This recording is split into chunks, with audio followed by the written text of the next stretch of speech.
we already sussed it out, was just to play the most optimal, efficient, boring, hiding strategy style. Now they're like, nah, you can have the OPs. We're just gonna see if we could beat them. We're joking about this obviously, but it feels like that's the best way to utilize this final week, especially in a match like this. A lot of pride on the line against your biggest rival T1 on Saturday, and a lot of stakes for that match, whereas this match holds very little. Yunara, Azir, Pantheon. Yeah. You're not giving Pantheon to Canyon. And I Peter, swear. You're not doing it, okay? Peter's not going to get his Nico. I mentioned that pick. Maybe somebody gets his hands on. He's not going to have that. BDD's not going to get his Annie. So, BDD Pantheon. just typed in Pantheon real quick. I'm trying to think of what else you would want to ban in this situation. You could ban Wukong, I suppose. But instead, Canyon will probably first pick it. And we'll move on.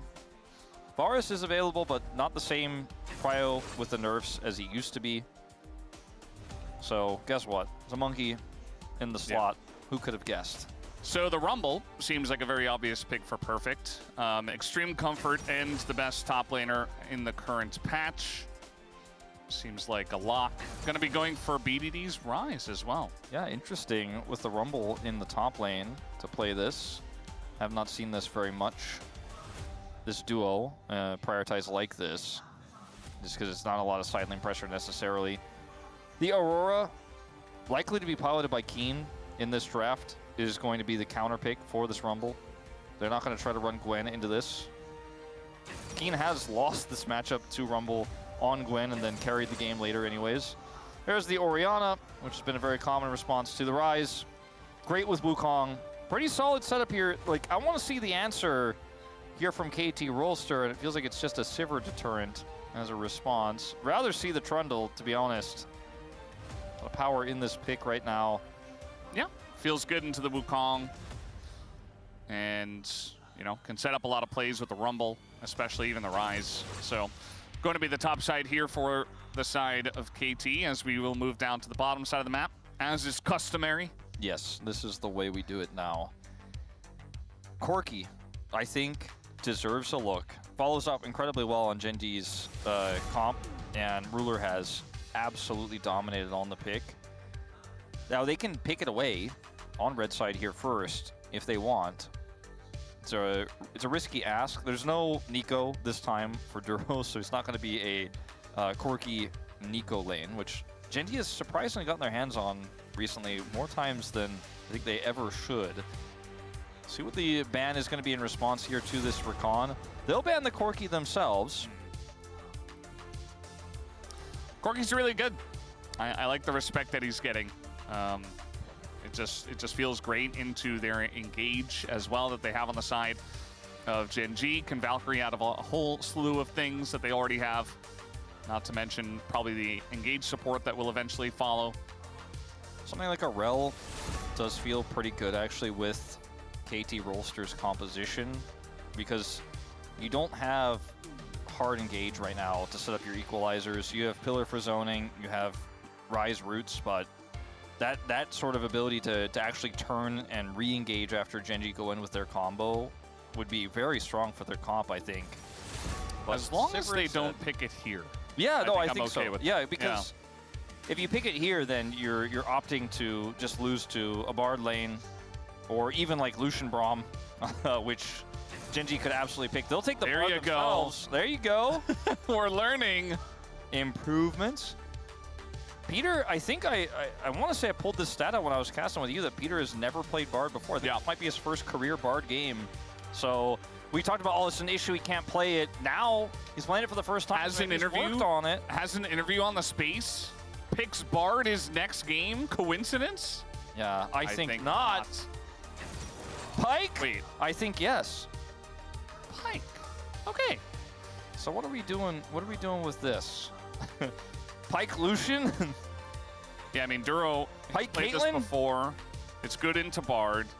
It is good into Bard. You can still run Jhin with this. It's a little bit awkward in the lane, but it can be quite powerful if you can get the right setup. But it's a lot of risk into whatever Duck Dime ends up picking up here. be potentially a problem. They don't have the Corki, they don't have the Sivir. Ezreal has a lot of outplay potential. Obviously, can just avoid the Pyke pulls. And if any roots come down, or stuns come down from Peter, then you do a ton of damage, right? You can obviously outplay a lot of what Jin can offer with Ezreal in general. But it's still Jin, okay? He's still going to hit you with the 4-shot. He's going to push those waves with the Pyke. They're going to look for aggressive plays constantly. Without a strong pre-6 jungler, though, to follow up, I think they should be fine down there in the bottom lane. My biggest concern is that this comp for KT has basically no engage still. Bard can maybe set up an equalizer. You know, there's some Realm Warp potential. There's a lot of maneuverability because they have Magical Journey. Throw a pillar out there, you know, maybe try to set up some poke, but... Whereas GENG, they come at you hard, they come at you fast. They will get on top of you. They will get on top of even the mobile Ezreal. And if you're not ready for those fights, if your Tempered Fates are not perfect, then you are just going to get destroyed against this team. Yeah. That's why the Bard feels so good. If utilized correctly, they can kite back amazingly. You know, throw down a Tempered Fate on the engage on the Wukong. You know, stop the Shockwave from doing a lot of damage, which means that Peter's job is just going to be even that much more important on probably his first game of Bard ever. So we'll have to wait and see how it looks here in game number 1 of GENG up against KT. Let's hop onto the Rift in just a moment. Looks like we're ready to go, guys, right now for game 1.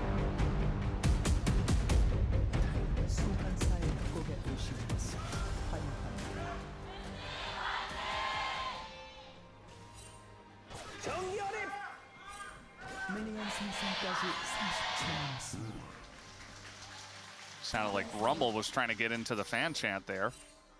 Not sure what he was doing, interrupting the fans.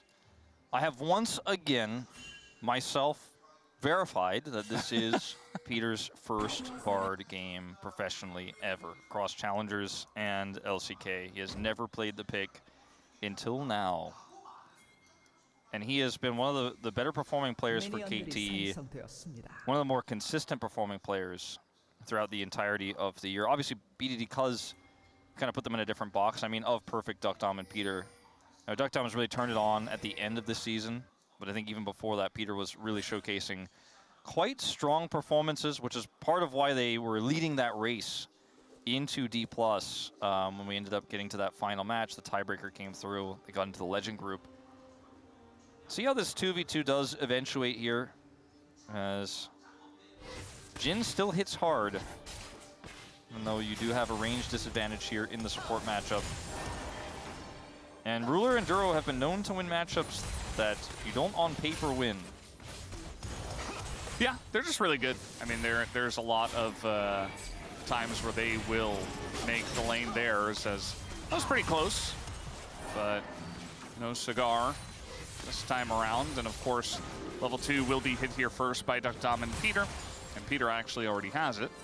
So feeling pretty good about the way the lane is going. And the Pyke gets a little bit more powerful after level 2, but not when you don't have control of the lane. And Pyke pick works a lot better when you are counter picking it on R5 because of this. It allows you to have a matchup where you can completely push lanes in and threaten. But if you're kind of hunkering down and trying to hit 3, you can get a little bit trickier. Once you have 3, you can do a little bit with this. As you can see, Ando was the last to play this.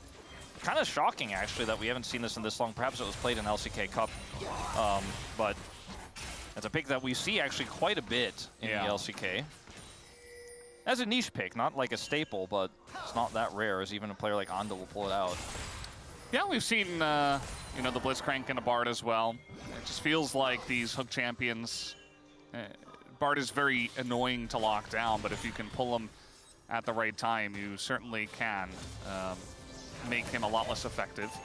Before they hit level 3, Peter just wants to harass here and get as much damage done as possible, but you can see this is really tough for Duro and Ruler, offering some damage back onto Peter, but there's a lot of sustain in this lane. If he can hit level 3 and then use his, you know, underwater, I don't know what it's called, he's gonna kind of pike his way around and maybe find an angle. That's what it's called, piking around. He just pikes around. Yeah. Then maybe there's a way in, but Peter and Duckdom utilizing this control before he hits level 3. Nice cannon secure. I love that we're zooming in on this matchup because the other matchup's been seen so much. This is kind of a more rare one down here to take a look at. BDD winning the mid lane at the moment. Top lane relatively even in terms of where they are standing in the lane, but you can see a lot of CS has gone the wayside for Perfect in a matchup that's quite difficult for the Rumble. Yeah. Peter comes up, gives a little, looks like a compass over to BDD. Some health, regardless. And Perfect, at least, is fighting back a bit here. He's able to push the lane out just a little bit. Keen's kind of like, with Keen, the OG Aurora top, so knows a lot of these matchups. I mean, this is a matchup where when Aurora was released, like Rumble was insanely strong, and so we saw this matchup quite a bit, specifically when Aurora was being played top. Keen's gonna swap out of it as Jin comes up here top side. It's really not Keen swapping out, it's Ruler and Duro swapping out. And so Keen will swap in, so to speak, in the bottom lane. Yeah. We'll see how KT want to respond to this. I do think this is the correct decision. That ward there just to deny Perfect from getting a good timing on his back. You know, obviously this can be hit, and for Jin, you can attack from very far away, so it allows you to stop the backs. So he has to go very far away from the ward and not actually kill it just yet. Is going to TP back up here, so we're going to remain in this lane matchup. Perfect is very far away from level 6, so kind of unfortunate. It's getting denied some farm here. Ruler will eventually go for that ricochet and start pushing it in. If he has level 6, obviously that's going to be his best deterrent for dives, but it's Wukong. So I think you could stay here in this jungle matchup. A lot of other jungle matchups, you're like, ooh, they're diving me 100%. And they're just going to crash this in, and I'm not going to have level 6, but Perfect should be fine here for the time being. BDD really putting the pressure on Chovy in the mid lane, as you really, as the Orianna, you know, you often do end up getting a big advantage. Not in this case. Keen. Yeah, he's taking a lot of damage, not actually going to take the Q, and Duckdom did take a turret shot. Perfect's doing a better job of surviving, per se. So far. But he's also not farming at all because the lane's pushing away from him. So you've got Canyon up here, and there's a Canyon growing between our top laners because Perfect doesn't really get to play the game. Looking for a hook here, as that's going to be the stun down on a Perfect. He's just going to flash it. He says, no, I can't. And he's just desperate for level 6, but he's so far away from it. Yeah, he needs the XP here. I mean, he needs money and XP, but right now XP is going to give him 6 at least. Uh-oh, he got hit by that. That is a big problem, as now in a lot of trouble. Perfect just burning. He's just trying to avoid everything. We already have traps set up here, as one more shot could do it, as the grenade will do it, and Ruler will pick up first blood, as Perfect, unfortunately, desperate for XP, steps too close to the pike. Great freeze there from the GENG duo. Will be able to deny him so much farm. The matchup that was already tough, they escape the Ezreal Bard lane and then come up and just remove Perfect from the game, essentially. He does not have teleport, and he's going to lose another full wave on the turret as he tries to scrap shield his way back to the lane. No boots either, just running as quickly as that mech will take him. You can see that Chovy and BDD here dead even in the CS race for now, but BDD should pull ahead with these last few minions going over. Is Duro going to catch up in CS to Perfect? That's the question. We're very close. And, you know, flashless here. Perfect really just wanted to get some XP, but I think you gotta just let that go. That feels like perhaps a lack of experience against Pike. You know, because that was like a max range Q, right? But he walked right into range of it, and potentially just didn't expect it to be that long. I mean, he's a top laner, right? And you probably don't scrim against that many lane swapping Pikes as the Rumble, you know? Yeah. And I do think that's a pretty good read from you as to what could have happened. But Cuz also just not really giving any resources over to help bail him out of that situation either. It means he's just on an island. Oh, they did not expect this, as Canyon was hiding for so long and Cuz was nearby. But he avoided the scan in the bush, and he was able to get the perfect engage off, and BDD even flashing. Chovy didn't even have to flash, neither did Canyon. Yeah. And they got the kill. Well, I was going to say, I think they expected it, but then they stopped expecting it, you know? And then that's when he gets you. Like, surely he would have gone in by now. True Shot Barrage here, not going to steal any of these grubs away. KT were able to secure the first dragon 2.5 minutes ago, so at least they got that. Yeah. Was secure. That's part of why Perfect was left on that island there on the top side. Speaking of Perfect. Oh boy, he's piking around. He's piking around! He's piking around, he's getting in range, and Perfect does not have his flash available. The stun comes down, the question is, do they have the damage? They do not. Keen does not opt to go for his own ult there. There were no summoners, no equalizer either, and I thought they could just kill him, but... He just got lucidity boots, so doesn't have that much damage yet. Like, look at this, Cuz is about to come in and check. That control ward, so much value for Cannon. He's able to identify 100% they don't know that he's there, even though they're suspecting it. All right, Chovy. That's how you can utilize the pillar with the Bard. So that's cool. We got a little example of that. Not sure how much more we're going to get from that, though, that combo. Quite a niche situation there, but it does force Chovy to flash. So successful gank. But it's not going to clean away the 1,000 gold deficit just yet. And a lot of this, the highest deficit, is in the top lane. At nearly 500 gold, Perfect finds himself behind 25 CS, nearly. And this is a hole that needs to be patched as quickly as possible. They went for Chovy instead. This Rumble is less than useless right now in this game. I mean, look at his items. Sure, it's not that different from what Keen has, but Keen's a lot more self-sufficient on this Aurora to hold his own. Whereas Perfect just needs Equalizer every time a dive potentially comes through. Doesn't have his flashback, is gonna equalize now. Oh boy. Well, what? Will be denied. Yeah, I guess that prevents him from taking Perfect out there, but he could have also just body blocked. I guess he's fairly low himself. Yeah, I don't... Yeah, Perfect was back. Yeah, you know what? You know, it's fine. Yeah, you know what? Looking at it again, you know, we kind of jumped into that one last minute. It looked a little bit worse than it was, but it actually wasn't that bad. Peter, let's save his top laner there. Well, that's a big ultimate down. That's 2 big ultimates down. In trade for, yes, Ruler lost his, but worth. You're definitely feeling worth when you deny another wave. Dottom doesn't have True Shot Barrage. He's like running as fast as he can to get down there. No boots. He already eat. He's trying to get minions. There's just so much gold going to the wayside here in this game. Oh, piking around, and we got a Wukong around as well, spinning around right on top of them with a shockwave as well. Cuz with the subjugation still not going to survive. Duro kind of gets that ult off at the very end and gets that bonus gold.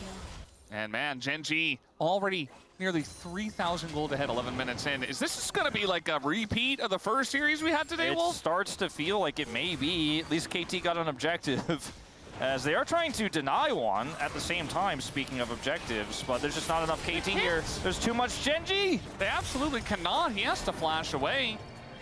As they were just hanging around in the river, maybe trying to deny the dragon, but that was not going to happen unless he steals it. Oh, so close. Good reaction from Canyon there. Actually had smote already. So that's a little bit more luck than reaction there, but it looked like X-Tech. Hey, but at least KT got a dragon. They did, yeah. It's not double dragon. Uh-oh. Oh, that was very close. Duckdown would have been in a lot of trouble. As now, trading back here decently. The Tempered Fate does come in. Only hits the pike, though. As Grenade does go forward. 4th shot into Peter.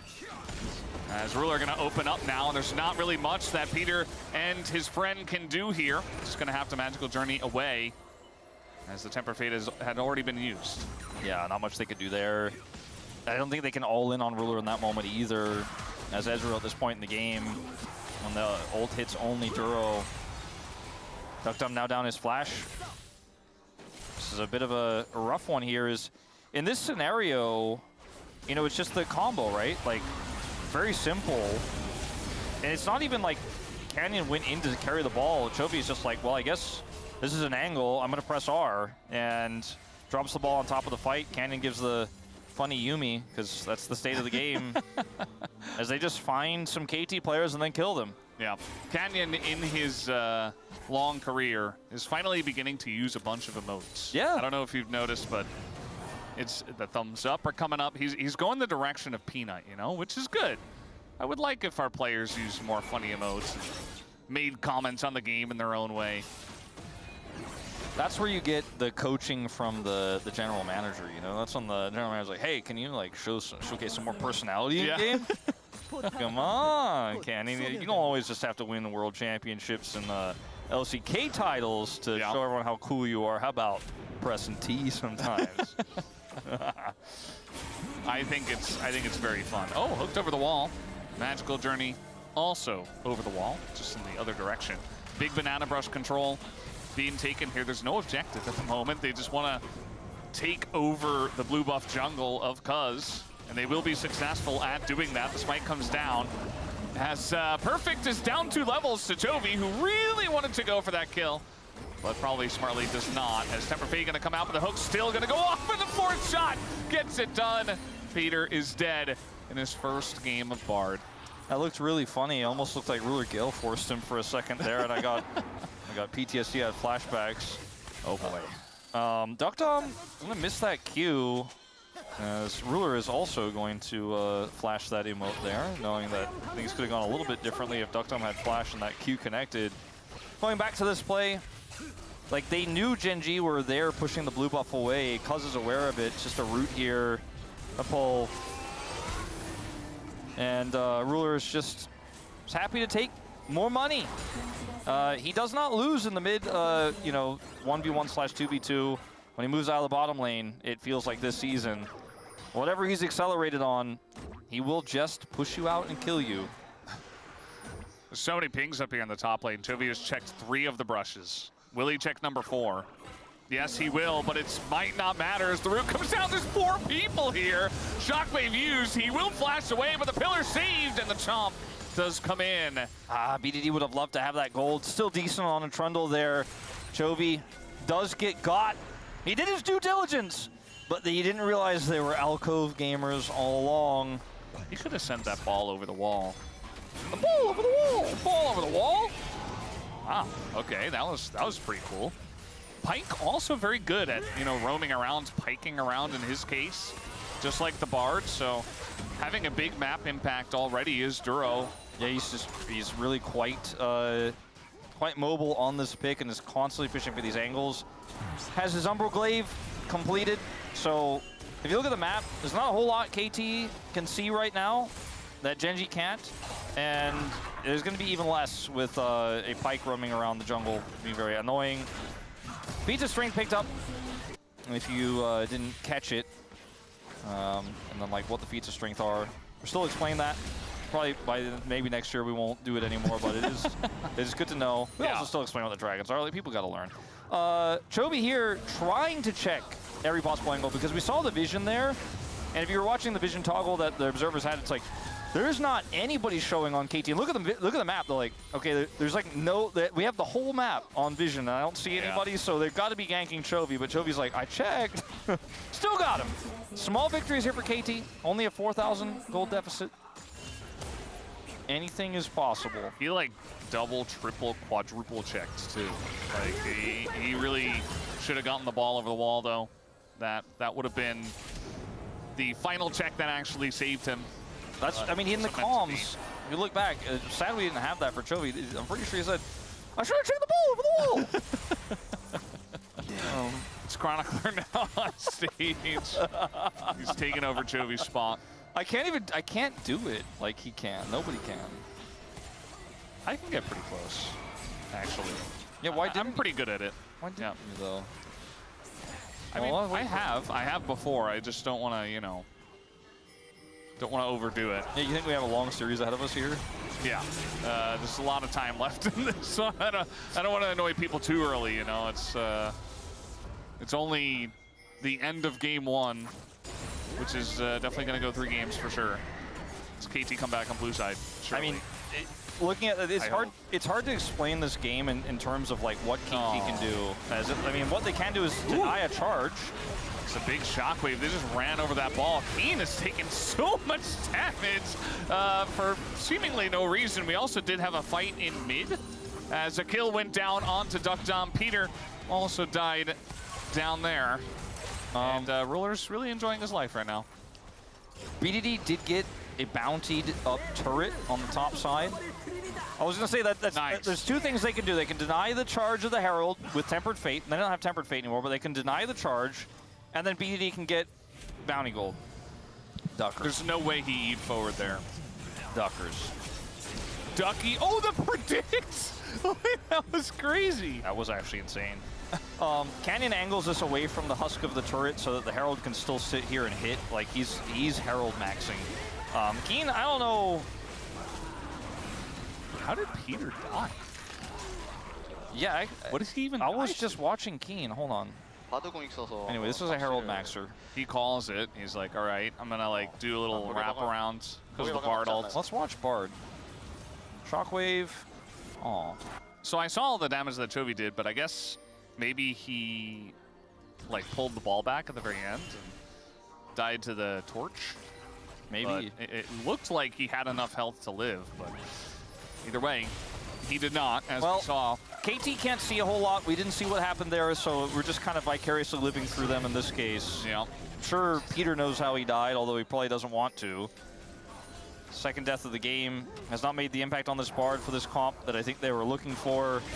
As Equalizer here to maybe set up for a potential flank, but GENG just bail out of the situation. They're not going to stay, not going to overstay their welcome, and just sieging really well, which has given BD a lot of opportunities to sit in the side lane by himself. He has a gold lead, he has a farm lead over Chovy, and is trying to set up some turret pickups here. Like, he was able to get that top bounty. Bounties have since fallen off, doesn't have an opportunity to get at their bottom side, but he's getting some farm.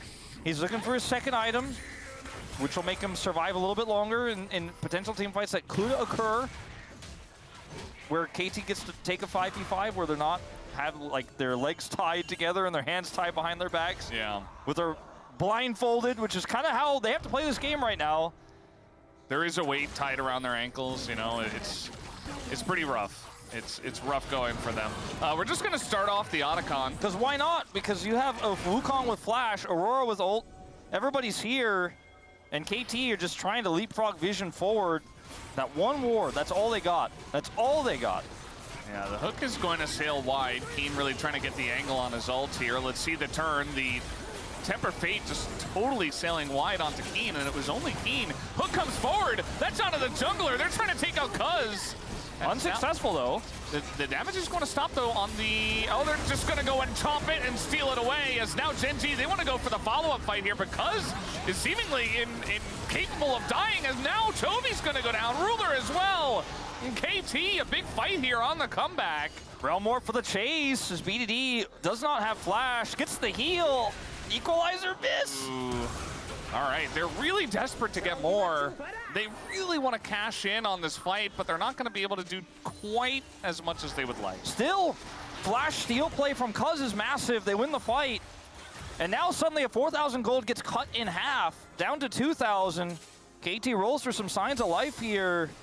And it all starts with Peter putting that T1 logo on the ground with the Bartle, reminding GENG that they 2-0'd T1 last week. And I think that was the winning play. Peter can do no wrong, man. Absolutely. He put the fear in them. They're still hiding in the jungle. Canyon did not expect that, as he is burning down quite a bit, but he's actually going to get away, I believe. Peter pretty fast. Cuz with the Hex Gate. How far can he run? This is insane. Disengage cone, but the subjugate thankfully gonna take him down. As meanwhile, okay, Duro just gonna put an end to that noise and take out Peter. Yeah, I don't think can take this turret. It's so low health. Keen's gonna TP bottom, as the dragon has spawned, or at least is about to spawn. Watch this fight again. Look, Peter. T1 logo. Puts a T1 logo on the ground, and that's where it all starts, right? Cuz is pulled into range of this objective as GENG kite away. The Equalizer actually ends up getting a decent amount of value later on, but the flash smite here is what gets them into this, gets them the objective, as we do have that Dragon Main taken alive. I thought we had a fight, so that freaked me out, but the later fight here as well, Realm Warp was there for the chase. The Equalizer not able to take out Canyon. He goes down a million years later with the Hex Gate chase, but so that flash play from Cuz there. GENG also a little bit indecisive with how they were staying on that Otacon, then kiting away, but not actually looking for a turn.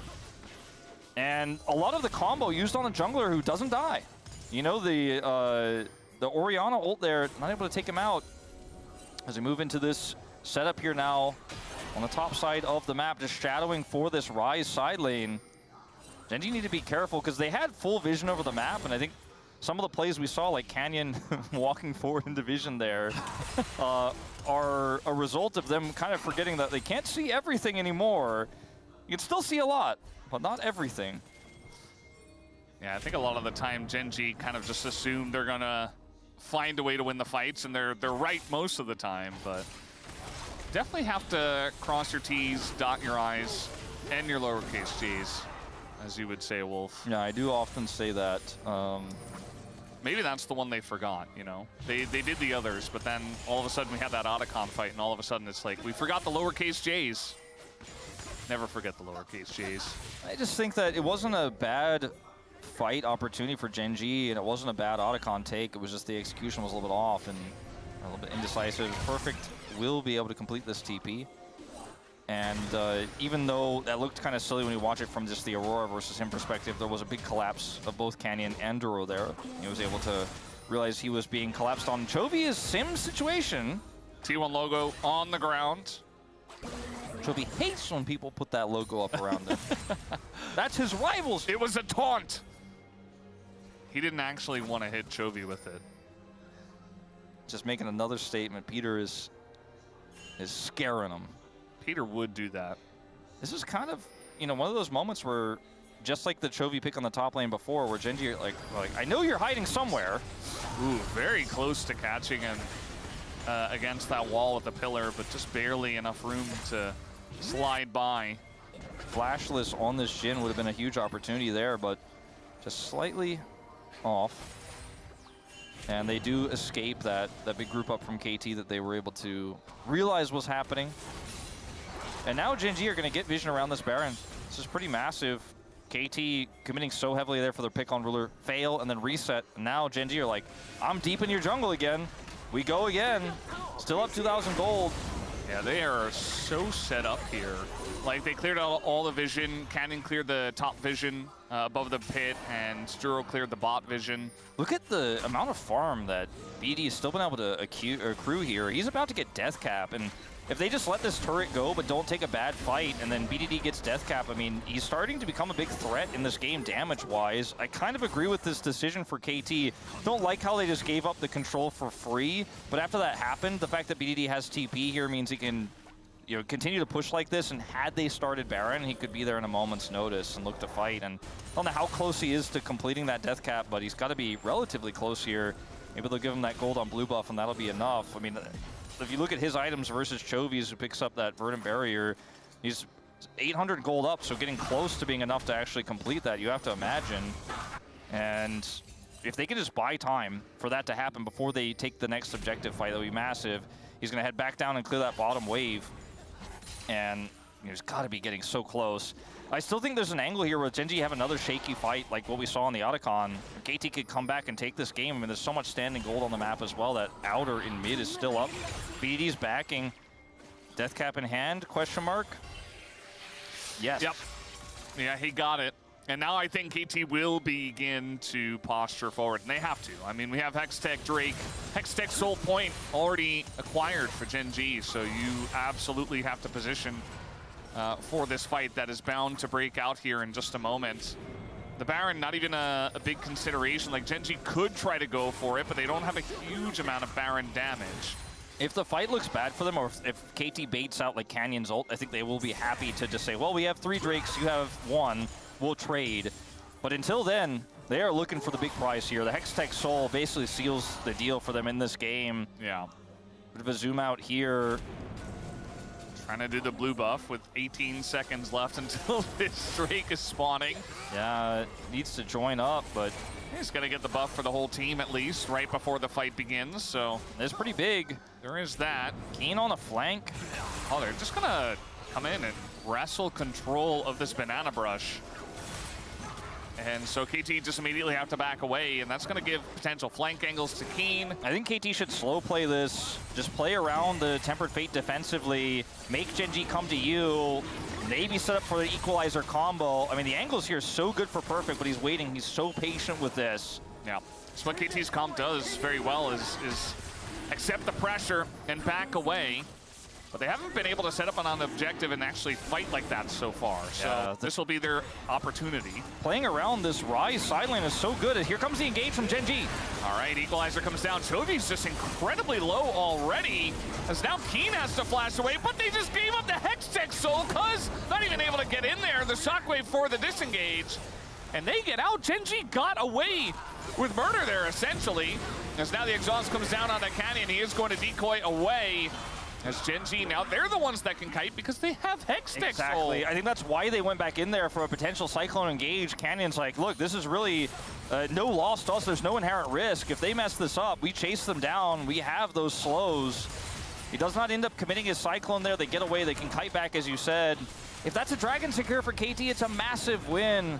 But they come up empty-handed. And now you could almost argue GENG with these resets for the Soul Laners can just head straight to Baron. They are going to reset now. They're non-teleport champions, so it looks like we're not going to be starting that up just yet, as Peter does have some friends nearby. He's taking a lot of free damage. He is going to back out as we take another look at the fight here. I want to see exactly how Chovy, I mean, he takes a ton of damage early here in this fight. The Hextech Drake doing a lot of work to everybody, and then the Equalizer looks to try to kill Chovy. BDD comes in with his Blast Cone, but they just miss the opportunity to take the fight. And then the disengaged Shockwave here from Chovy, and the fact that they have the Hextech Soul is just so valuable. There's just really no play for KT to make after that. But, I mean, look, they got a bunch of side laning done, like BDD got that turret, so may have a fight here. Keen. Yeah, Ducktom and Cuz a little bit caught out. Keen gonna go golden with the Bard. Tempered Fate there. So he gets out. Just a bit of poke, and already the Hextech Soul is bearing its fangs. I think we're beginning to see the strength of this. With no Equalizer here and no Tempered Fate, GENG have ult advantage. They still have Flash, Cyclone, Hextech Soul, and they have vision control of the outer rim of this pit. And I just don't see KT being able to get in here for a contest, cuz with no Flash, there is just no way. BDD's level 18 at least. We'll see if that's enough, as GENG will slightly pull off of the Baron. Not gonna take any damage from that, and looks like it might just come down to a flip, as Cuz is gonna get in the pin, and he wipes it down! KT, an opportunity here. BDD on the flank still. Still on the flank. You saw that GENG wanted to go in on the turn, but King getting a little bit too low, and they're just gonna have to give that Baron away. They give with the steal for themselves. I mean, like, you could see KT were like, can we get more? And then they're like, we'll be happy with just a bunch of resets because we got Baron buff. That's outer turret in mid, and maybe they could even push for enter. They decide not to. But man, that's another heist successful here. Cuz ends up getting the smite.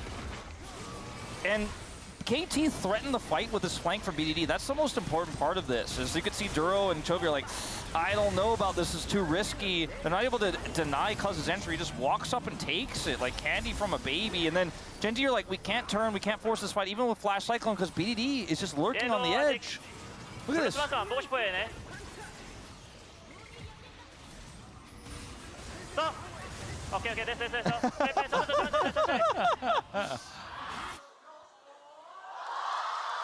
Now, there was not a lot of hope on those faces until the smite key was pressed. I mean, BDD is still massive in this game. He really is. I mean, 4 items. He is very far ahead of Chovy.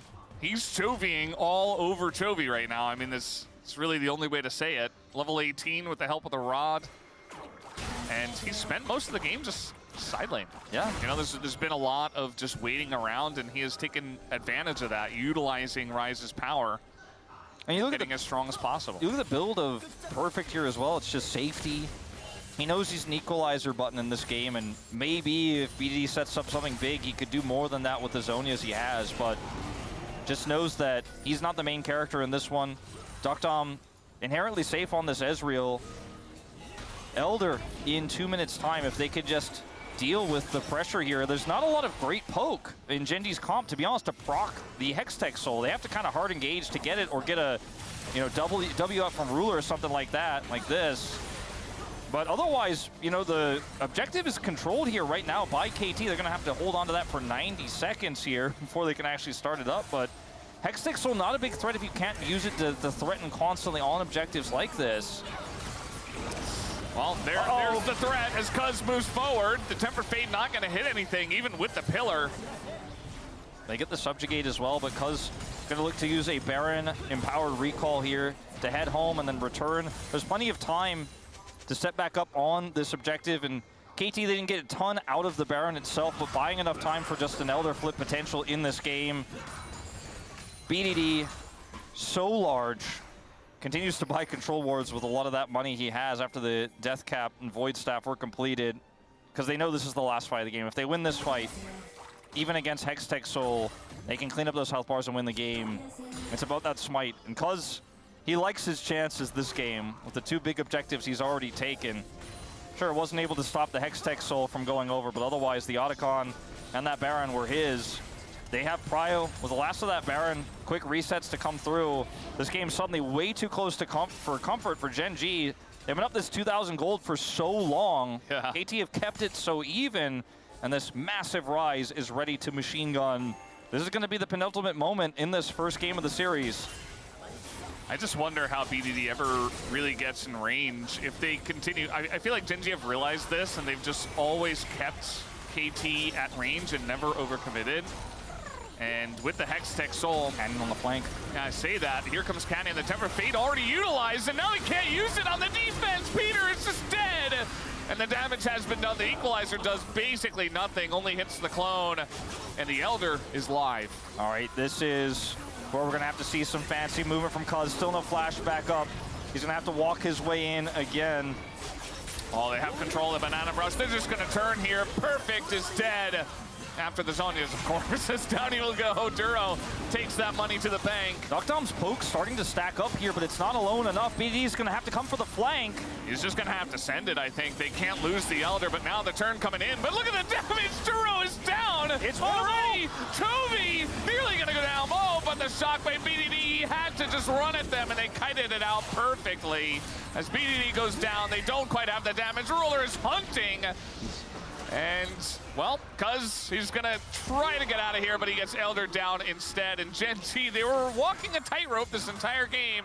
Finally, they broke it open. Until Chovy slammed his fingers closed in a tight fist with a shockwave that kills BDD.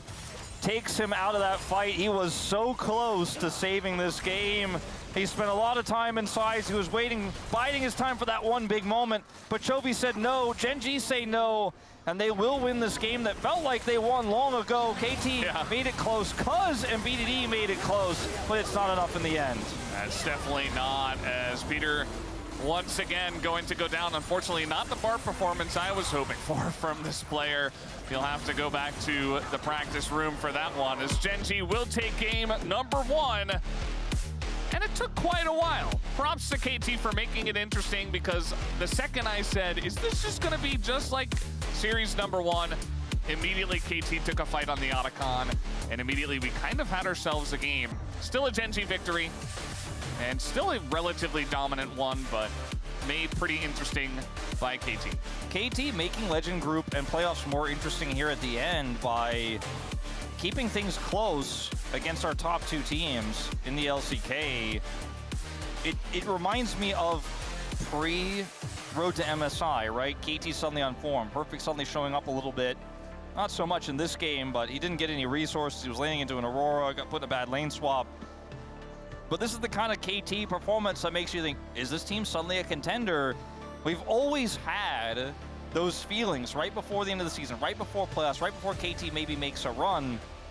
They never make it happen, but once again, summer of KT, right? We're deep in August, but maybe this team can surprise people. Maybe they can make some upsets happen. They were close to making it happen here in what looked like for sure a lost game. Not a single speck of red on the GD graph at the bottom, but still, BDD, he did almost no damage because he spent the entire time inside, but he was ready to do damage in that last fight, and Chovy shut him down, and that was the end of the game. Yeah, it came down to a bit of an Elder fight, and at the very end, all that gold that went over to BDD was not to be used at the very end. So guys, that was game number 1. GENG do take it down. We'll be right back.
어차피 럼블이 이걸 콜 해도 한 라인 더 있거든. 대포 하나 더 있거든.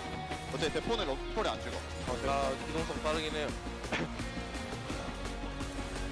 럼블 프리타.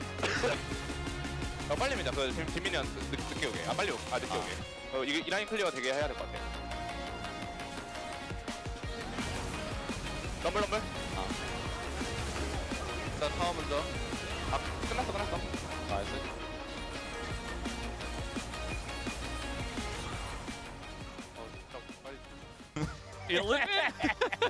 I don't know actually what they would be trying to click on there. Maybe he just had top highlighted and misclicked. I feel like it. I mean, in terms of like alphabetical order and champs that actually get banned. Okay, Ambessa was not who I was expecting, but I was like, similar. you know, it definitely wouldn't have been Irelia. So, well, that's what they were looking for. So 2 top lane bans towards Keen here, protecting Perfect, but you can feel the weight of Perfect losing his Rumble in game 1. Like, this is his best pick by far, and now they have to protect him in draft here. It's not bad bans by any means, especially with the impact Keen's made on both of these champions already. But it opens up everything else. And when GENG on red side are going to get that 1-2 punch, you can bet they're going to feel it. Yeah. Now, as KT, you could try to neutralize this and ban away something like Yunara and say, okay, we'll take the Azir if you leave it open. Or the Taliyah, right? It is BDD. Was banned by GENG in the last game. I think you just ban Yunara here. There's no Wukong as GENG, and then you're happy as Chovy to be like, look, I'm the better mid laner. And go Azir Taliyah trade, but you pick your poison, BDD. You're gonna have to lane against me no matter what. Now, BDD did have a great laning phase in game 1. And obviously spent a ton of time in side lanes, generated a gold lead, but it didn't end up mattering. As time ticks down, they will actually ban the Azir. So looking for a Taliyah Yunara trade here, potentially. Yeah. It's got to be Yunara. 100%. Feels bad for BDD that he doesn't get to play Taliyah because 100% Chovy has to pick it here. Unless they really, really want to test themselves and give both Yunara and Taliyah, which, you know, there's a certain amount of testing you can do, which makes sense. Already, KT predicted this scenario with the Vi ban. So they're like, you can't have Taliyah Vi, which is one of the strongest duos left that pairs with Taliyah. As Corki, they want to make sure they can lock this one away. Don't think you had to right here. It's like they're almost using this pick to think about what else they want to do in this bottom lane. Nico, you could just push up into this spot and lock it in, but it's banned, so I am curious. Yeah, I mean, that's what I'm expecting, but like, you would think that would be the insta-lock and save the Corki for 3, since they already have their 80 carry locked in. They're really discussing the broader picture here, I think. Yeah. I think it's a lot of like, how much do we want to give over? Do we want to pick this here? Do we want to try something into BDD's Taliyah? There's gotta be a lot of discussion about the jungle pick, right? Because what does Cuz end up grabbing here? We have Wukong and Trundle, Fearless ban. Xin Zhao, strong, but we don't know what the rest of this comp is going to look like right now. As KT Rolster, you could try to take away something like a Jarvan because any strong engage on top of the Yunara is going to be your biggest enemy. They already have the shove, so any CC that sets up a shove, you're having a terrible time. As this pick, this Ahri pick just keeps popping up. Yeah, this feels like the Ryze Cassiopeia situation, where it's like we don't necessarily like the Ahri that much. I mean, I like the Ahri, but a lot of us don't.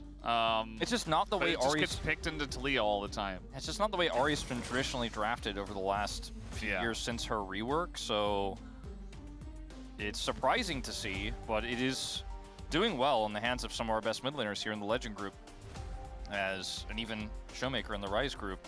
Xin Zhao does end up being the choice. Some conditional engage here, but some real strong pick opportunities. Support becomes so interesting now because Nico is gone, right? But so is the Bard. A lot of other picks you could just try to win the lane with here as KT. Picks like Lulu that could empower this Yunara in the lane, that she can duel with Corki. Like almost no other 80 carry can. You have the right support, certainly can once you get your Qs stacked up. Yeah. Just push that Corki out of the lane. I think rocks. The thing about Yunara, it feels like so far, with the few games we've seen, is you want to trap her in this tiny bubble. Like, you have to control the lane. If you lose tempo for just 1 second, she just takes over the game. She takes over the mid lane, and then you have to find a way to lock her down later. The Nautilus is potentially one way also you could just set up more engage here. It's not going to be necessarily the strongest 2v2 matchup. See what this final ban is going to be for GENG. You got to be careful about picking it early, which if you do want to pick support and save counter pick for top, then, you know, you don't want to blind pick a top here. With the Aatrox ban, I'm almost feeling like a Cassante. Yeah, but with the Renekton ban, I'm like, are we Cassante, Ornn, Sion? Like, both of these top laners just going brick walls against each other? Quite interesting here. Yorick to be the option into Keen now, so it does feel like Perfect is playing a tank, which that part I'm like, I get it, because you got the Yunara in your comp and it's Perfect, right? Like, yeah. This guy's not known to dominate lanes. He's known to hide under turret and make an impact later. I'm gonna deny the Sion from him if that's what he wanted to opt for, and it may just be Sion into Ornn here in the top lane. You have a few different options you can go with if the Sion is locked in now blind into Perfect if he wants to try to punish it, but the Aatrox is gone, the Renekton is gone. The Ambessa's gone. Ambessa's gone. The Trundle's gone. It just feels like a really good Sion angle in general. So I just feel like his priority shoots way up. And they were never going to give that over to Perfect. Well, you put this in a position where, or you put Perfect in a position now where his job is either to just match you in that lane, which puts him on low impact, or you're just saying, Perfect, like, you have to generate a lead against the brick wall Keen. Can you do it? And it's a really uncomfortable place to be. And this is not us speaking ill of Perfect. It's just the reality is the guy has not been able to generate big leads. He's not that kind of player in most scenarios. We have the occasional pop-off game or his Rumble, which is amazing, or his Udyr back in the day. Or the Rakan here to follow up on so much single target pick. Like, if a shove hits, and then a charged Q from Keen hits, and then, or, you know, it's the shove into Rakan, and then, boom, the Sion shows up. There's a lot of ways to lock down a single target. The tricky thing is that Yunara should never be in range for that to happen, and otherwise it's kind of like Ahri's super mobile, Jarvan super mobile, Cassante very difficult to kill if picked. Alistar has his ultimate. The Alistar pick doesn't do great in terms of dominating the lane, but, you know, it's into Rakan, it should be fine in the 2v2, and then once, if you get a few levels in, you can actually hold your own into this Corki. I feel that's going to be fine. But the Rakan, it's going to be great follow-up. I just worry, can GENG actually lock down the proper target? Like, can they actually get the lockdown onto Duckdom in these team fights? Because I prefer the Yunara's position in terms of the two tank top lanes we have, in terms of shredding those, in terms of front to back. I like the Yunara more than the Corki in that scenario, which is ironic because he has Gatling gun and shreds resistances, but that means very little when we get to the late game. Going to the army in 4 days. He's got the haircut ready to go. And his friend, a KT fan, as he is a GENG fan. We'll see how that works out here in game number 2. As these comps very interesting. GENG has left up the Yunara. They've taken the Corki as the response. We'll see how it works as we hop on the rift for game number 2.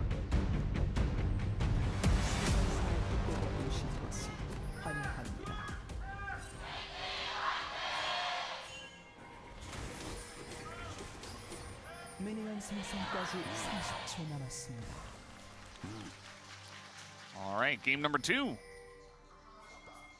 coming on in, as that is definitely one of the best emotes. I actually didn't see what it was. What was it? This is a capybara swimming in the little bucket. 100%. Enjoying a nice bro and brew. And here we go. There's so many questions. This draft looks like almost like a game 4 draft or something. Like, some of the picks are obviously super S tier, but the fact that Yunara got through, you know, and there's like a Corki lane, but it's not a super strong, like hard crushing Corki lane.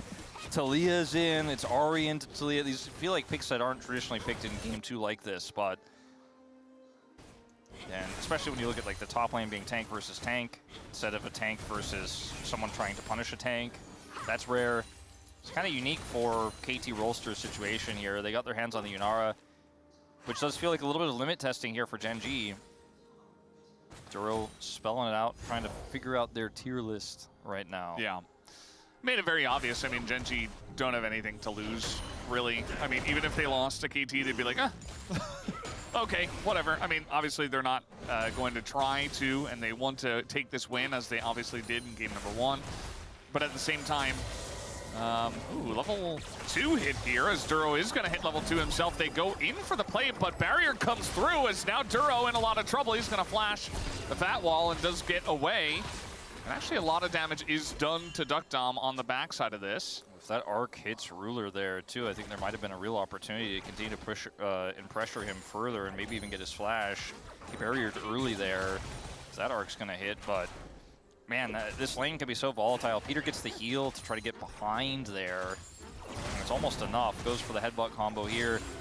Like I said, you got to keep her in this bubble. You got to contain the Yunara, because if she gets the push, she gets her Q stacked, she's like, I'm ready to fight you at any moment. No AD carry could really match the DPS.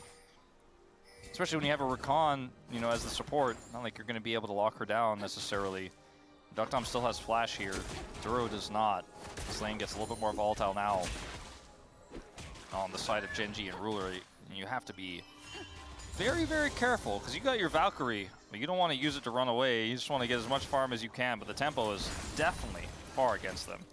Ari on a 4-game losing streak in Legend Group. We did just see Showmaker win on Ari in our first series of the day, but Calyx, Zaka, BDD, and Faker all have a game on it. BDD going to be the first one to replay it here in rounds 3 through 5. It's a pick that, if you weren't here for the Showmaker series, we talked a little bit about how it normally pairs with certain types of junglers. Allows it to snowball in the early game and then have that same pairing in team fights, but sometimes you can just outplay. As Peter says no to this back. We're just running into the bush. I mean, they will definitely say no and maybe say a little bit more. First blood given over to Yunara in the bottom lane. And a big wave denied away from Ruler as well. This champ is really strong. They have a massive lead. They craft a huge wave into the turret. And Ruler is not going to see any of that. And so this is problematic. So wave the advantage here for this bottom lane, plus a kill. Just limit testing, you know, seeing how far behind they can get and what happens when the Yunara gets fed and if they can handle it. I think we're kind of moving past the control variables here a little bit, as this is just Ruler and Duro going like, there's a big wave coming. I would like to have it. And Cousin Peter saying, you cannot have it. And then Duckdom saying, I don't want to plate, I want to kill. And I think this is kind of the miscalculation here for GENG, is like, surely they won't chase too far. They can get a plate there. We don't want a plate. I want that Rakan. Meanwhile, in the mid lane, Ruler, or rather Peter, coming on in, as now should be a kill with the W comes through. As Peter sets up the kill here for BDD, and KT have a big lead in the early game. Okay, KT Rolster coming alive. Very massive early game lead here. Even Perfect was winning the top lane. He's now swapped into, so, you know, they're trying to generate the same lead they got the Rumble last time around. A little bit tougher into a Cassante in this case. Is Canyon caught? No way. You're right. No way, indeed. He will be just fine. Sion, very good in the swap, especially if Duckdom's going to take a fully charged Q to the face. Looks like Duckdom doesn't really care about the Sion. He's baiting him. To farm. Peter's doing it again. Peter's coming. Keen, you got your ult. You might have to use that. Nah, he's Sion. I was just kidding. That was a good one. Yeah, it was very funny. I don't know, but I thought Peter maybe gets behind him. Oh, the charm. Charm is good. Follow up. Pole gets the headbutt after. And it's a good shove from Jovi, but unfortunately he's not obviously able to hit the Ahri, so BDD follows him, gets the flash in, gets the kill. The Dlash, I should say. Yeah, very unfortunate.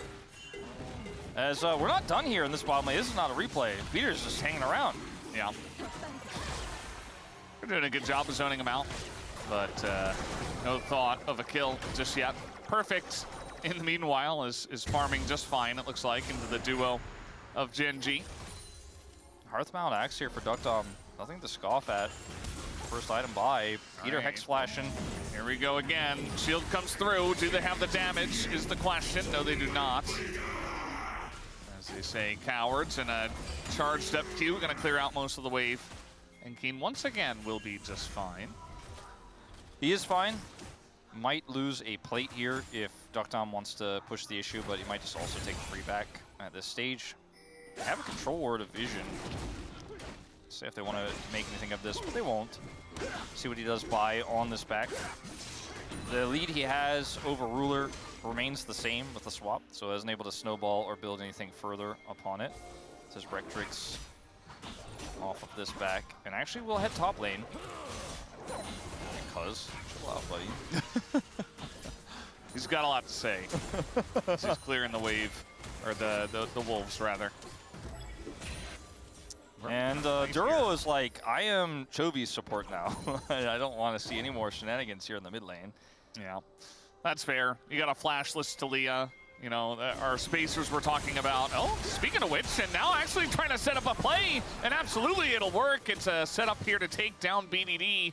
Canyon picks up the kill right as the grubs spawn. Yeah, this is a really unfortunate timing here for KT, because without BDD, fighting this is nigh impossible, because Chovy can also just zone them with leaders wall even if they wanted to take a fight here. And Ruler's just going to be able to come and catch this bottom side wave because he's just not needed here. Lose a few minions. No way. That's a fully... Oh, Chovy. He cut it short. Actually, a mistake from Chovy is going to lead to Duckdom surviving. Meanwhile, they're trying to fight here. Canyon has his ult up. They're going to get 3 grubs, and now the turn comes down on a Peter. They're going to take him out, and Duckdom's just too low. Running on in, Keen says, I can take him. He doesn't have his flash. That's going to be a kill for the Scion, and now Cuz and BDD trying to make something happen here. They land the charm. BDD, that's a couple of kills their way. As Chovy kind of low on mana, you can see BDD threatening as well, just pushing him away. Cuz goes back in, and there's the charm to deny the Q, but still, the outplay from Keen as he flashes over, and now BDD's in trouble. Even low on mana, Chovy is doing the damage, but it's just gonna be Keen styling all over them. It's insane greed from KT. They want to get both Chovy there and Keen. They think Keen is just dead. They want to zone Chovy away. They collapse onto the Talia there. And it just backfires in such a huge way, as this is the initial pick onto BDD that starts this all off. We then see some greed from GENG as Chovy is trying to set up the Weaver's Wall play here onto Duckdom. Oh. But it does not quite make it happen, which then kind of messes up the bottom side of the fight for them here as well. Cuz has a pretty good ult, but has to flash away. Chovy's just out of mana. Looking at this back a second time, we're really zoomed in on the bottom side of this fight. You mentioned it in the play-by-play later on. He's just not able to do anything here anymore. And BDD is Ari. We talked about it with Showmaker earlier. In these early skirmishes, you get those resets. You can do so much. And here's where things get a little bit weird, a little bit greedy. Instead of focusing down Keen, they really want to just push Chovy away. Because they know, oh, this Scion probably just can't get out, right? BDD goes over there, but then suddenly Chovy gets the snipe. Like, that's the biggest problem right there. Jarvan goes down. And Keen is, he's bomby cindering. Oh. Kills him with the ult. Comes up right at the end. Question mark ping as well. And now we got a 4-kill Scion. Yeah, this is kind of absurd. That's... he's very fed. Show me the damage numbers. Yeah. Chovy gonna have to flash here. It's the power of the Jarvan. Now going in, BDD looking for the angle, but that's just gonna be Spirit Rush down. That's fine, but not quite the value they were looking for. Meanwhile, the replay. What happens here on this dragon? Looks like they just took it, right? Is that the whole replay? Took the dragon, or was it stolen? Yeah, they just got it. No, okay, they just got it. It just showed the whole dragon take. It's like, okay, this is what happened in the beginning of the dragon take, the end of the dragon take, the middle. Yeah. Just I liked it. Well, I liked the climax where like they kited the dragon for a second and then finished it off. I liked how they kept us in the dark, like it could have been stolen somehow, I guess. Pretty unlikely based on where Cuz was, but... Interesting. A dragon story. Yeah. Well, that's Dragon great. Tails. Just Dragon Tail in this case. Dragon Tail 1. Just one of them. The Valkyrie away. Ruler. Gonna take a bunch of damage. Yunara just doing Yunara things. Does have Kraken Slayer now. big item advantage over Ruler, who doesn't have his Triforce yet. Not even going to be his biggest spike, but would have at least helped him some of that damage. Speaking of damage. Yeah, Peter in a bunch of trouble. Going to have to go with the Unbreakable Will, but he's still taking a bunch of damage. Duck Dom's like, I don't know if I can even help you, buddy. Peter forced to flash away. As now Keen going to be denied the ult out. It looks like he is done for as well. He's just going to go for the wave here. Meanwhile, looking for the follow-up dive, but not really going to amount to much except some plates. This really is a Week 9 summer LCK game, except it's Week 15 in our new format, and it's the same thing, where the stakes are low, like very low. They could not be lower, actually. And we're having some fun, we're having some shenanigans. You know, it was mentioned that GENG are limit testing, Pike pick, blah, blah, blah. Like, Peter plays his first professional Bard game as well. I think KT here are also like, hey man, this is a on-stage scrim against the best team in the world. Let's see what we can get out of this as well. Trying to showcase the Yunara, otherwise known as U-casing. U-case the Shonara. There you go. Exactly. Rolls off the tongue. And this game relatively even now. If that last fight went differently, if they're able to kill Keen, get out of there, you know, Chovy just escapes likely, maybe KT feel a lot better about their game state. Still though, it's a 3-kill Ahri. And it's a Yunara composition where the enemy has difficult to execute engage. As speaking of engage, The cleanse out of Duro comes in the clutch. So we'll take another look at how Keen died. yeah, he gets behind, and the flash from Perfect to deny the ultimate pretty clean. Stops Keen in his tracks. He might have actually been able to get out there had that not been blocked. Clean play. Yeah, definitely would have. Then we watched Keen just kill the minions a bunch. Nicely done by Zombie Scion. Good work. Good work, clean work. Yeah. But it's a big shutdown because he had 4 kills. Yeah, now he has only a 650 gold lead as Duck Dom. Ooh, Duck Dom not exactly winning that trade, although the burst was coming through. Peter now taking a bunch of damage. A lot more action in this game, number 2. Yeah. Duck Dom did not ult in that exchange, just pressing Q to trade. So that is significant because the dragon is spawning here in 50 seconds. And with his reset, GENG do get prio. Chovy still has Weaver's Wall for zoning, you know, all of the typical Talia angles here for controlling early Drake. So double dragon here with a impactful soul, which pretty good chances for that in this game with Ocean as second. Be pretty big. Yeah. BDD, the first collapsed target, they're going to actually look for him, but instead they come up with nothing. And this gives an opportunity here for KT to group. Perfect has TP advantage as well. They need to be careful. Yeah, Peter wants it, but the quickness just going to say no. Definitely a very cautious maneuver, you could say, out of GENG after pushing a little bit too far. I think that was a very wisely cautioned out maneuver. Perfect got pinged the second he went for the proxy. I think GENG were like, stop him. It create a lot of, it costs a lot of resources. Okay. Yeah, going in. Really trying to set this one up. Nearly dies, and well, okay, yeah, he's just dead. Hard to explain that one. Limit His testing, team Valdez. was nearby, but like, yeah. Not that nearby though. So he had that, you know, he had that interview with us, and then all of a sudden, picks Bard, and some limit testing, unfortunately, for the guy. You know, nearby enough for the MySpace ads to be like, there's a Ahri Yunara in your area. Oh no. All right, follow up here, Cuz in a bunch of trouble. Redemption comes down, and the Yunara is beginning to go crazy, but still able to push her away before she does any real damage. Meanwhile, we got ults down on the bottom side. Joey makes his way in as Duckdown makes his way over the wall. Gonna pull back the Scion now, but Keen incredibly tanky here in the front line. Duckdown not able to do enough, but finally they get the follow-up knock-up, and he will be able to do enough, and that is a shutdown as well, as they'll take down Keen. The Kraken has been slain. He did a lot of damage in that fight, Duckdom did. They just kind of locked Keen down and Duckdom punched him. Looks like GENG are going to double dragon just the same, as Cuz is just nowhere nearby. Hextech again. Wow, double dragon into Hextech. Second time here. As the initial play here is really risky, and there just isn't a whole lot of follow-up. It's not the first time. In fact, it's the second in the last minute where this happened. But Perfect shows up, and at first, Ducktom was like, you better keep that Scion the hell away from me, Perfect. You see me dash over the wall, I don't want to have anything to do with him. But then he's like, wait a minute, I'm Yunara, I'm going to kill that tank. We're going to front to back. Good charm, BDD, follow-up from Peter. Down goes the Scion. However, health bars are low. They give the Dragon. Double Dragon to GENG, and now they have Prio on this Rift Herald, as Perfect is going to look for a turret here, which will not be feats of strength because GENG already got that. Yeah.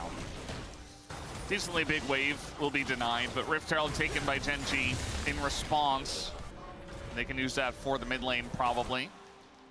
So it still feels like GENG enjoy this position, although with that turret take by Perfect, they are going to take the gold lead slightly. The thing about these comps is, I think the Taliyah, this is my take about like how they scale. I think the Taliyah age is better than the Ahri in a lot of late game fights, especially when you have a 2 Drake lead and you can kind of play around the fact that because you have that, you don't have to opt into bad Drake fights if KT end up getting Prio away from you. In the mid lane, for example, where Yunara presses Q to destroy the wave, like that's going to happen a few times. Also, though, Yunara scales better than Corki in this draft, and the Cassante arguably has more agency here. And the fact that if Corki wants to follow up on any sort of engage, which again is somewhat conditional here for GENG, he could find himself being caught by a Jarvan. I do kind of like how KT's comp plays out later on in the game. We can have a lot of fights similar to what happened in the mid lane just there, where Keen tries to make something happen and then just gets ripped to shreds, and Chovy and Rue are like, we're the carries, but we don't really want to go in there. That's too dangerous. As they're just going to drop the Herald. This is one way to get a lot of Prio back for a charge here on the mid turret. And he should be fine. But we don't necessarily get to that late game on even footing, right? And that's where GENG have this double Dragon advantage to sit on. But if they sit on it too comfortably, Ducktom becomes too big to fail. Yeah, I think for GENG, it's very obvious, like everybody knows here in the LCK, especially, that Yunara's not okay. She's not in an okay spot. She's not supposed to be left open, but they left her open and chosen. So on GENG's mind, there is going to be one main thing, which is kill the Yunara. And the question for me is, if they're successful at that, you know, and the game is in a relatively even state, do they win from there? And I would say almost 100% of the time, but there are some, you know, reset potential with the Cassante and the Ahri and stuff if it is very close. So there are other threats, but nothing like the Yunara. Yeah, I just think that the Ahri isn't going to be able to do the same amount of damage that's needed as a lot of other mid laners would if the Yunara goes down. Even with the reset potential, this is not the Showmaker full Magi's Ahri. Flash on in, committing. TP now all out. Does come down from Perfect, but the TP flank from the Taliyah. The knockup does come in, but eventually you are just dead. Yeah, this is a baited in, I suppose, by Keen. Yeah, there's a bit of a misjudge there. The rest of his team has Prio in mid, but still, that's a long way away. Chovy does commit his TP, but it's not all for nothing, because Canyon just shadows him here and he gets the turret. Yeah. So it's a big win. They get the kill, they get the turret. A lot of injection of money here. They think Chovy's alone. He is not quite alone, as the ult is actually going to get the knockup and deny Chovy from taking all that much damage, as now the follow-up goes into BDD, going to force that Spirit Rush. And meanwhile, GENG are pushing them away on the top side here too. Ducktom trying to go in, but the quickness comes out. Keen making his way up, as now very nice knockup does come out from Peter. They're trying to take out this Yunara, or at least the front line that will block for her. And the big one gonna take down the Alistar, as Perfect uses his TP just to potentially die in this one. Has to get out as he is Cassante, but the fully charged Q comes through, and he does TP to his death, unfortunately, as GENG beginning to run the Rift already. There's just not enough. There's not enough without Perfect there to win that fight, which is why opting into it from Ruler and Duro made 100% sense. Duro takes most of his health bar and damage, but gets away. They had Keen there. And for Perfect, you're in the fountain, spamming D, clicking as fast as you can, because you're like, I know if I'm there, this fight looks so different. But by the time he does channel that teleport, his team probably should have been telling him to not do it, because like they forced 2 TPs, right? The bottom side play, they got the TP out, and then on the top side play, or in the mid play, they get it as well. But it's worth it for GENG, both of these TPs that are forced. And for the side of Perfect, you know, dying and then showing back up, it's not. So from the first TP, second one in the mid lane. And like, if you look at how this fight goes, Duro and Rue are like, wait a minute, like we have advantage. And because Perfect can't be here and King can, it's just not a fight you can win. Ducktum flashes away. He has to put all of his damage into a Scion. And even when BDD shows up, it's like, nah. And Perfect's here, too late. Yeah. Makes his way in just to die. I like the respect that Ruler showed to the Yunara, to Ducktom in that fight, because even though they knew they were in a winning spot, he did not step up to her at all. As the knockup will come through. But, yeah, mainly just going to be Perfect dashing away on the Cassante. All the wind is out of KT sails now.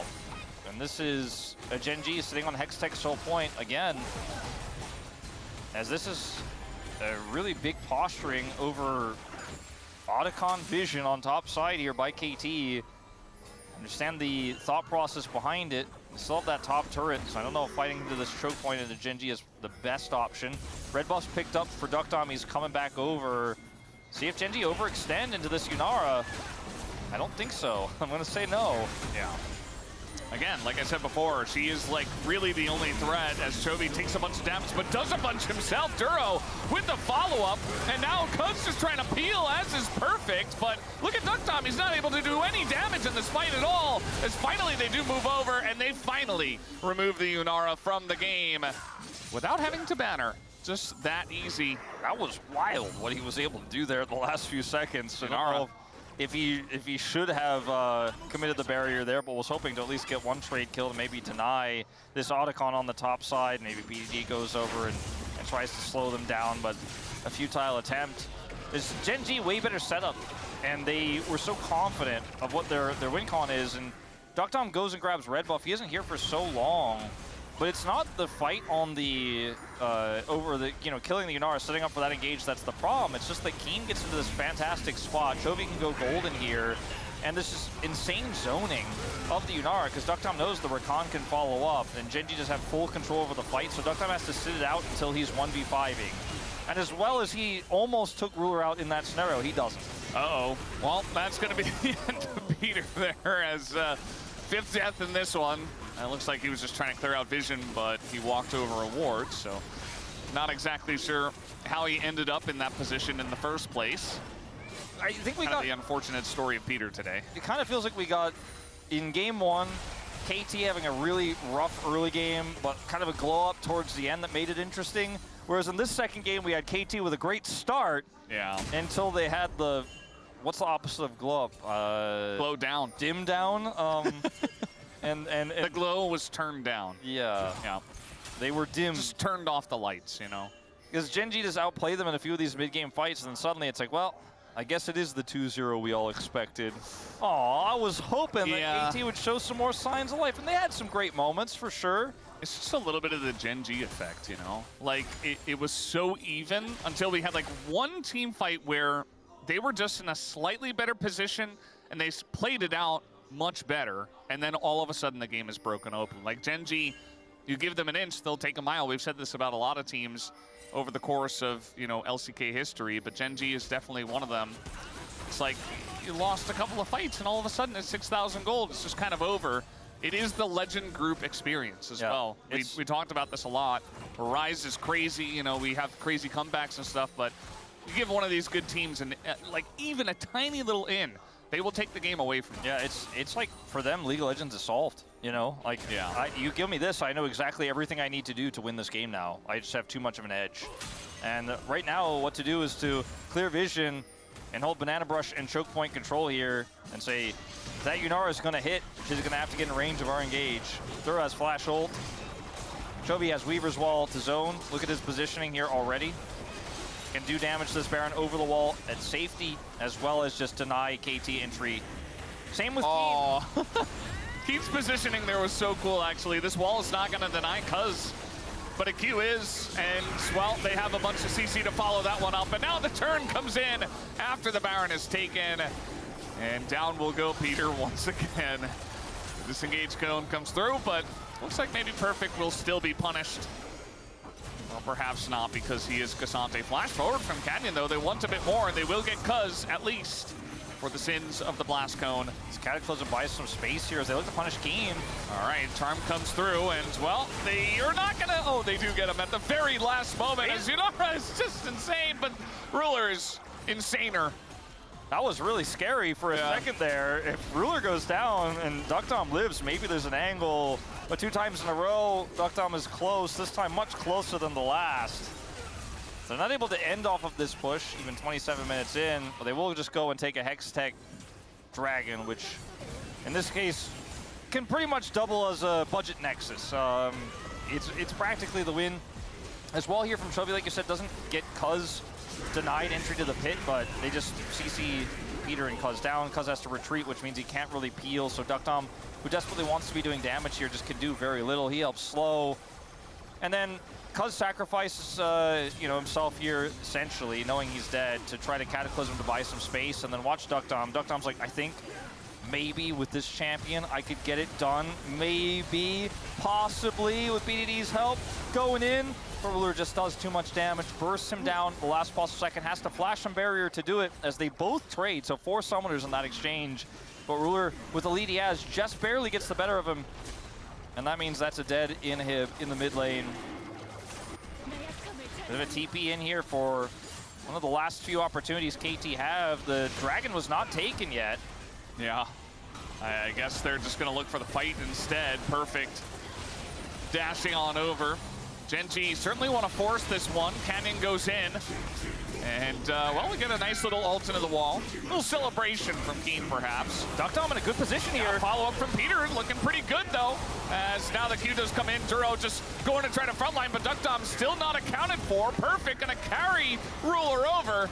Just, well, he's just gonna go down. He just wants to take his health bar away so Duckdom can kill him, but now it's even health, and I just don't think he can get it done. TP here by both solo laners to end. Yeah, and I think they're just gonna do it. The Ahri's just too low, and he knows where the Yunara is. The Q comes down, Duckdom will be denied.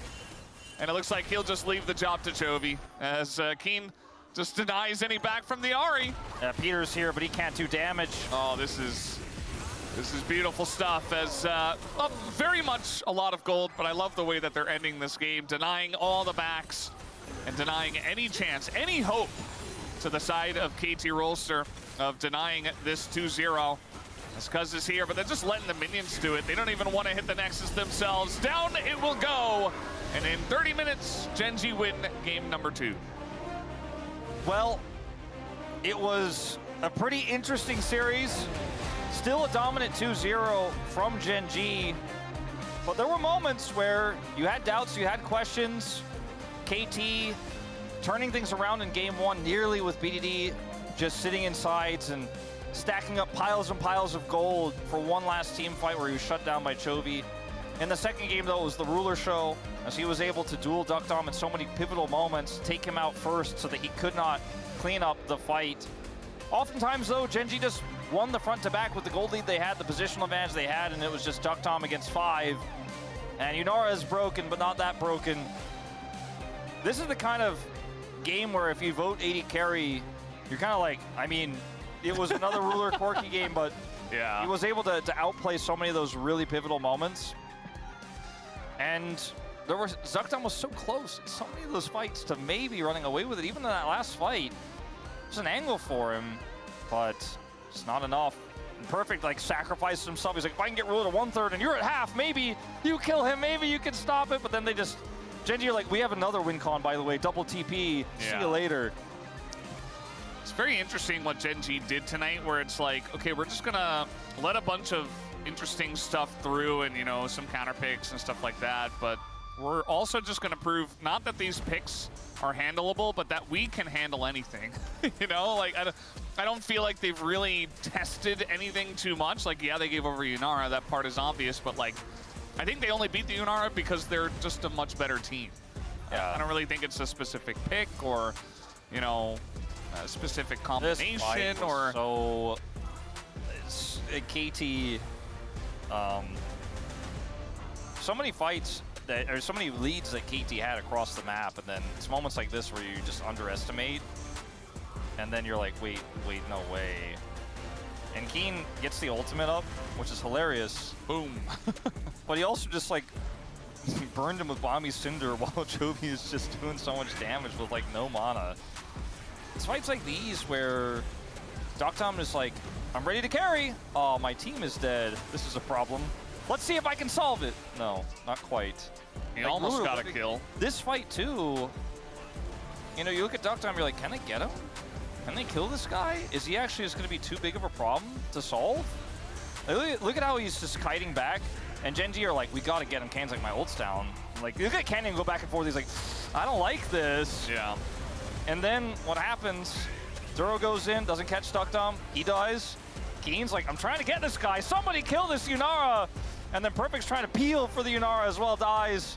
And then they just skip the Yunara. They're like, you know what? We don't have to kill Doctom. Let's kill the Nexus. Killing that Yunara champ seems like it's a problem. I don't like it. I'm just going to win the game. And then Ruler finds him because he's forced to back to try to defend. Yeah. Like, I think GENG learned a lot in this game. I wouldn't read anything into this series at all, though, to be honest with you, Valdez. Yeah. I do agree. It was fun to watch GENG just being as good as they are, you know. Felt like an exhibition match of sorts. Yeah. Very calm and quiet calms here at the end for GENG. There were some sly grins as they were TPing into the base, but that was about the end of it. Doctom, most damage in the game, as they were down like 10,000 gold for a good 5 minutes. Didn't matter. That's just what Yunara does. Let's see who ends up picking up Palm. I was heavily leaning towards Chovy early on. He may, in fact, get it. No, Keen. Ooh, Keen. Keen completely turning game one around. Even though he's 0-1 and 8 on the Aurora, had a great performance. His Scion was pretty good as well. Keen kind of rocking these last few series, picked up the Renekton games that he's had. He had 2 back-to-back series where he was able to play Renekton. I think actually literally his last 2 series, picked up the Palm. I ended up going for, he ended up getting 9 out of 13 votes, I'm told. 9 out of 13 votes. I ended up going for Ruler after that performance in game 2, pushed me over the edge. You were kind of leaning towards Ruler in game 1. I was leaning towards Chovy. Almost wrote down Chovy. I was like, Ruler on the Corki, man. This guy just cannot be beat. How does he keep getting Corki? Crazy. I mean, Corki is one of those picks that it's very much on the edge. Like, it's never going to get banned. Like, we're not going to ban Corki unless it becomes a big problem for Ruler or something like that. And then, again, only on the red side, or only from the blue side, you know? So there's a lot of conditions where you're even considering banning that away, and it's really strong. It's very versatile, you know? It kind of came out of nowhere as well. It was so long in the LCK, 80 carry just sits back and does damage, right? Does the boom boom. But in recent metas, controlling the 2v2, knowing when to trade and knowing when to execute the right target, being aggressive on picks like that, Corki give you a lot of agency, so I think that's part of why we've been seeing a lot more 80 carry votes recently. Yeah, it's been pretty big. Well, guys, we're done here for now. Very quick day. Let's hand it over to Deer for the translation of the POM interview. Thank you very much, guys. This is Deer for the POM interview translation, joined by Gin on the side of GENG. As of today, you have secured your 28th victory. How do you feel? You know, it feels great to win most of our matches. And I want to make sure that we finish off clean in our last match. KT actually had defeated T1 recently and had brought that momentum as seen today. So what mindset did you come with? Before the match, I think I just went through my usual routine before any match starts, and I think most of us actually were feeling pretty good. We were in a good condition, so I think it was really nothing different from usual. And in prep for the playoffs, you guys mentioned that you'll test a variety of things. And from game 1, we got to see Duro's Pike, and we caught Coach, Helper, and Ruler smile with this pick. So what led you down to this path? I think during the practice process, Pike isn't actually a champion that we use or utilize very often, but I think Duro he just happened to be pretty good mechanically with Pike, so that's probably why we were able to win. And so how was using Pike? Yeah, it's been a while since we played Pike, but you really need to snowball early. And I think winning the early game had really paid off and contributed to our victory today. And in game 2, even after giving Yunara away, would it be safe to say that GENG got the usual prio picks? The enemy went for a Yunara blind pick, and after that, I think we were able to get our own good picks. And I think just splitting the really good priority OP picks actually led down the right path that we wanted to intend to go. And game 2 had a feisty matchup between you and Perfect, so what do you have to look out in a Xante versus Sion matchup? I think it really depends on hitting your Q skill in the end. And I think just because I was trying to avoid Xante's Q, I had missed a lot of CS, which leaves a lot to be desired in the end. It's a little bit of a bummer. And with how competitive both teams were at around 19 minutes, this one play from GENG boosted your tempo vibes. Do you remember this part? Yeah, I was actually trying to get away, but I had a lot of support here, and Chovy was looking for a really good teleport angle, so I think we were able to pull off even more control after this. And in this part, we knew that the enemy was trying to look for a pick, but I think we did a really good counterplay in the end. Looks like you guys are chasing down KT, and GENG took the victory from this moment. And despite the victory today, it looked like Juro wasn't feeling well, and with lots of fans concerned for him, how is he feeling? Lately, in the past 2 days, Juro actually said that he has a sore throat and he's not feeling very good. But it's not really affecting how he is playing or his daily life, so I don't think there's too much to worry about, you guys.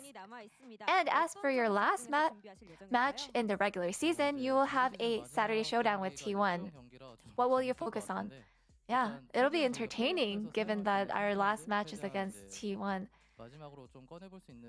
And I want to make sure that we can take our chance to utilize some of the picks that we want to test out right before the playoffs. And so for the last match of our regular season, we want to finish strong with a victory, so we'll try our best. And that's the end of the POM interview with Keen, and back to the space. Thank you.